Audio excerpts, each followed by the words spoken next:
ಸ್ನೇಹಿತರೆ, ಇವತ್ತು ನಮಸ್ಕಾರ. ಇವತ್ತು ತಮಗೆ ಡ್ರೈವರ್ಲೆಸ್ 100% ಒಂದು ಕಾರ್ನ ತಮಗೆ ತೋರಿಸಿದ್ದೀನಿ. ಈಗ ಲಾಸ್ ಆಂಜಲೀಸ್ನಲ್ಲಿ ನಾವು ಮತ್ತು ನಮ್ಮ ಕುಟುಂಬ ಬಂದಿದ್ವಿ. ಈ ಕಾರ್ನ ಬುಕ್ ಮಾಡಿ ಇವತ್ತು ಆ ಕಾರ್ನಲ್ಲಿ ಡ್ರೈವ್ ಮಾಡಿದ್ವಿ. 100% ಇವತ್ತು ಡ್ರೈವರ್ಲೆಸ್ ಕಾರ್ನ ಯುಟಿಲೈಸ್ ಮಾಡಿದ್ವಿ. ಇವತ್ತು ಎಷ್ಟು ಅಡ್ವಾನ್ಸ್ ಇದೆ ಈ ದೇಶ ಅಂದರೆ, ಯಾಕೆ ನಮ್ಮ ದೇಶ ಈ ಥರ ಅಡ್ವಾನ್ಸ್ ಆಗಿ ನಾವು ಡೆವಲಪ್ಮೆಂಟ್ ಮಾಡಬಾರ್ದು, ನಮ್ಮ ದೇಶ ಯಾಕೆ ಮುಂದುವರಿತಾ ಇಲ್ಲ ಅಂದರೆ ಇದಕ್ಕೆ ಹೆಚ್ಚಿನ ಕಾರಣ ಕರಪ್ಷನ್ ಅನ್ನೋದು. ನಾವಿವತ್ತು ಲೀಡರ್ಗಳನ್ನ ಬೈಕೊಳ್ತೀವಿ, ಆ ಲೀಡರ್ ಮಾಡಿಲ್ಲ, ಈ ಲೀಡರ್ ಮಾಡಿಲ್ಲ ಅಂತೇಳಿ. ಕಾರಣ ಏನಂದರೆ, ದುಡ್ಡು ತೊಗೊಳ್ದೇನೆ ಓಟ್ ಹಾಕಂತ ಸಂಪ್ರದಾಯನ ನಾವು ಬೆಳೆಸ್ಕೋಬೇಕು. ನಾವು ಯಾವತ್ತಿನವರೆಗೂ ದುಡ್ಡಿಗೆ ಕೈ ಚಾಚ್ತಿರೋ ಆ ನಾಯಕನಾದಂತವನು ಸಾಲ ಸೋಲ ಮನೆ ಆಸ್ತಿ ಮಾರಿ ಚುನಾವಣೆಗೆ ನಿಂತು ಗೆದ್ದು ಬರ್ತಾನೆ. ಇವತ್ತು ಎಷ್ಟು ಖರ್ಚು ಮಾಡ್ತಾನೆ ಅದು 10ರಷ್ಟು ಸಂಪಾದನೆ ಮಾಡೋ ನಿಟ್ಟಿನಲ್ಲಿ ಅವರು ಪ್ರಯತ್ನ ಮಾಡ್ತಾ ಇರ್ತಾರೆ. ಇವತ್ತು ನಮ್ಮ ಸನ್ಮಾನ್ಯ CJ ವಿಜಯ್ ಅವರು ತಮಿಳುನಾಡಲ್ಲಿ ಮುಖ್ಯಮಂತ್ರಿಗಳಾಗಿದ್ದಾರೆ. ವಿತೌಟ್ ಮನಿ, ದುಡ್ಡು ಯಾವ ಮತದಾರರಿಗೂ ಕೊಡದೇನೆ ಸಹ ಇವತ್ತು ಮುಖ್ಯಮಂತ್ರಿಗಳಾಗಿದ್ದಾರೆ. ಅವರು ಘೋಷಣೆ ಒಂದೇ, ಕರಪ್ಷನ್ ಮುಕ್ತ ರಾಜ್ಯ ಮಾಡ್ತೀನಿ ಅಂತೇಳಿ.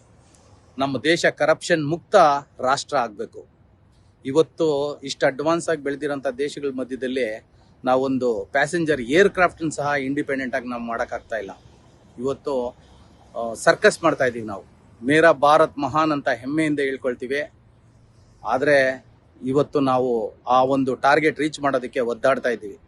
ಬಂಧುಗಳೇ, ನಾವು ಯಾವತ್ತಿನವರೆಗೂ ಕರಪ್ಷನ್ ಮುಕ್ತ ಮಾಡಿ, ಇವತ್ತು ನಮ್ಮ CJ ವಿಜಯ್ ಅವರು ಕರಪ್ಷನ್ ಮುಕ್ತ ಮಾಡ್ತೀವಿ, ಕರಪ್ಷನ್ ಮಾಡ್ದಂಥವ್ರನ್ನ ಹಿಡ್ಕೊಟ್ರೆ 1 ಲಕ್ಷನ ಘೋಷಣೆ ಮಾಡ್ತೀರಿ. ಅದು 1 ಲಕ್ಷ ಕೊಡೋ ವಿಚಾರ ಅಲ್ಲ, ಅದನ್ನೇ ರೂಲ್ ಆಗಿ ಅಮೆಂಡ್ಮೆಂಟ್ ಮಾಡಿ ಯಾವುದೇ ವ್ಯಕ್ತಿ ಕರಪ್ಷನಲ್ಲಿ ಸಿಗಾಕೊಂಡ್ರೆ ಅವನ್ನ ಇಮಿಡಿಯೇಟ್ ಆಗಿ ಒಂದು ಜೈಲುವಾಸ ಕಳಿಸ್ಬೇಕು. ಎರಡನೇದು, ಅವನ್ನ ಟರ್ಮಿನೇಟ್ ಮಾಡಿ ಅವ್ರ ಕುಟುಂಬದಲ್ಲಿ ಯಾರಿಗೂ ಸರ್ಕಾರಿ ಉದ್ಯೋಗ ಸಿಗದಂಗೆ ರೂಲ್ ಪಾಸ್ ಮಾಡಿದ್ರೆ ಮಾತ್ರ ಜನಕ್ಕೆ ಭಯ ಹುಟ್ಟುತ್ತದೆ. ಅಲ್ಲಿಂದ ಕಡಿವಾಣ ಹಾಕಿದ್ರೆ ಮಾತ್ರ ರಾಜ್ಯ ಅಭಿವೃದ್ಧಿ ಆಗ್ತದೆ, ರಾಷ್ಟ್ರ ಕೂಡ ಅಭಿವೃದ್ಧಿ ಆಗ್ತದೆ. ನಮ್ಮ ರಾಜ್ಯದಲ್ಲೂ ಸಹ ಏನು ಅನ್ವಾಂಟೆಡ್ ಬಿಲ್ಗಳನ್ನ ಇಟ್ಟು ನಾವು ಹೊಡೆದಾಡೋದಕ್ಕಿಂತ ಫಸ್ಟ್ ಮಾಡಬೇಕಾಗಿರೋದು ಕರಪ್ಷನ್ ಮುಕ್ತ ಮಾಡಿದ್ರೆ, ನನ್ನ ಅಭಿಪ್ರಾಯನ ಹೇಳ್ತಾ ಇದ್ದೀನಿ ನಾನು, ಕರಪ್ಷನ್ ಮುಕ್ತ ರಾಜ್ಯನ ಮಾಡಿದ್ರೆ ನಮ್ಮ ಯುವಕರು ಬಹಳಷ್ಟು ಜನ ಈ ಸಲ MLAಗಳಾಗಿದ್ದಾರೆ ಮತ್ತು ಮಂತ್ರಿಗಳಾಗ್ತಿದ್ದಾರೆ.